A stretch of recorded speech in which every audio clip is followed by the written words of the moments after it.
Ya, tentunya kami juga turut berduka cita atas tragedi kecelakaan tabrakan kereta yang mengakibatkan 4 orang tewas ini ya, Jati ya. Ya, tentunya kita berharap bahwa keluarga bisa diberikan kelapangan ya atas meninggalnya 4 korban ini, dan tentunya selain itu di sisi lain kita juga bersyukur karena proses evakuasi gerbong kereta ini berjalan dengan lancar sehingga jadwal kereta yang tadinya terganggu akhirnya sudah bisa berjalan dengan normal. Nah, ini penyelidikan masih terus dilakukan oleh KNKT karena mungkin saya, Jati, dan juga pemirsa yang ada di rumah bertanya-tanya, kok bisa dalam satu jalur ini ada 2 kereta begitu. Jadi adu banteng gitu ya. Betul sekali, itu yang akhirnya terjadi kecelakaan kemarin, dan tentunya itu menjadi pertanyaan kami dan kami bahas dalam diskusi berikut ini.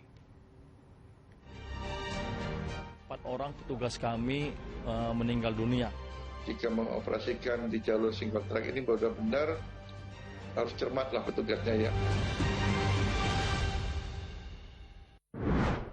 2 kereta api bertabrakan di satu jalur rel di Cicalengka, Bandung, yakni kereta api Turangga jurusan Surabaya-Bandung dengan kereta api komuter lain Bandung rute Padalarang Cicalengka. Bagaimana 2 kereta api adu banteng di jalur yang bersamaan?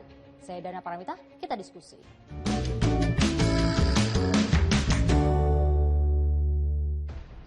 Ini adalah kondisi kereta api pasca tabrakan terjadi.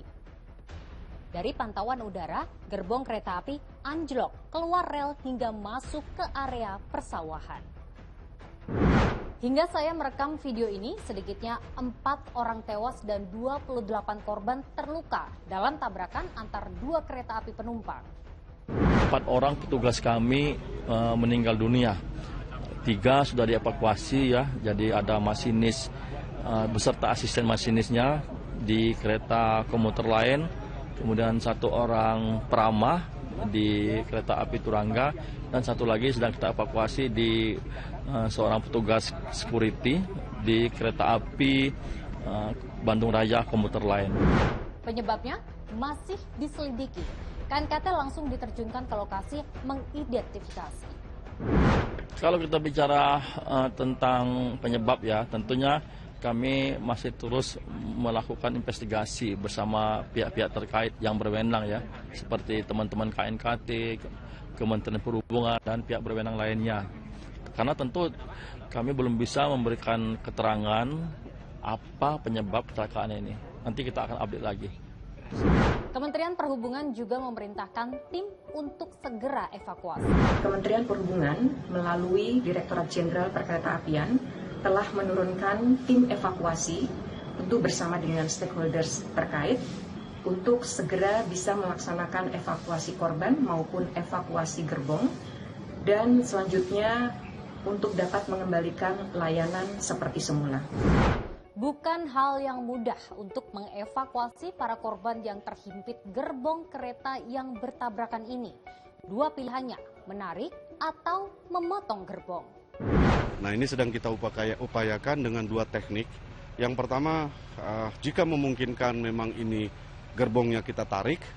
Kalau memang tidak memungkinkan, maka gerbong ini akan kita potong sebagian badan gerbongnya.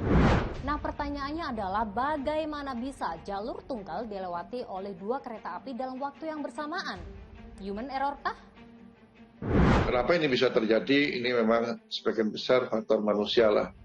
Lebih dalam pendalamannya nanti kita memang harus melihat dari hasil investigasi dari KNKT. Ya, tapi setidaknya mungkin secara umum saya berikan gambaran, jika mengoperasikan di jalur single track ini benar-benar harus cermatlah petugasnya ya, harus benar-benar mumpuni, karena tentunya ketika kereta itu kan masinis itu bergerak itu atas perintah dari namanya PPKA, petugas perjalanan kereta api, dan PPKA itu bisa melakukan memberikan perintah bergerak setelah ada perintah dari pusat kendali. Nah, jadi harus dipastikan tentunya di jalur yang single track itu dalam kondisi steril sampai dengan stasiun berikutnya. Nah, di jalur ini memang ada yang beroperasi, ada kereta jarak jauh ke Turangga, ada juga kereta perkotaan. Kalau di Jakarta itu KRL lah ya. Seperti halnya kalau ada KRL dari bergabung dengan jarak jauh itu umpamanya dari jalur Cikampek ke Jakarta. Itu memang kalau sekarang sudah agak lumayan, sebagian sudah double track, jadi dipisahkan jalur kereta yang jarak jauh dan perkotaan, jadi agak tidak mengganggu. Yang perkotaan sementara yang di Bandung ini, Bandung Raya ada kereta perkotaan. Kereta perkotaan itu dari Ranca Ekek, Bandung, kemudian Padalarang. Ini memang masih proses untuk yang nantinya ada elektrifikasi, tapi sebelum elektrifikasi ini dibuat double track dulu, tapi baru sebagian. Oleh sebab itu, karena masih single track, jadi bergantian dia berjalan. Karena ini adalah kereta jarak jauh, yang didahulukan ada kereta jarak jauh dengan kecepatan yang sudah ditentukan.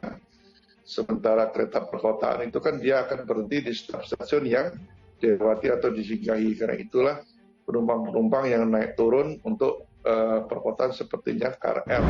Artinya apakah kecelakaan jalur tunggal atau single track ini memang lebih rawan terjadi ketimbang jalur ganda atau double track? Kira perlu menempatkan petugas-petugas perjalanan PPKA di stasiun-stasiun yang masih single track itu orang-orang yang mumpuni lah ya. Nah, kemudian pengawasan juga harus ketat ya, sehingga nanti mereka benar-benar menjalankan prosedur yang benar. Selain itu juga ya bisa juga nanti dilihat peralatan pendukungnya, sinyalnya apakah ini berfungsi dengan benar, nanti itu akan diinvestigasi oleh KNKT. Kita menunggulah nanti hasil lebih detail melewati KNKT. Menempatkan petugas yang berpengalaman di jalur tunggal, pengawasan yang lebih ketat, dan memastikan sinyal kereta api berfungsi dengan benar. Ini menjadi evaluasi agar kejadian serupa tak kembali terulang. Bagaimana menurut kalian? Kita lanjut diskusi di kolom komentar ya.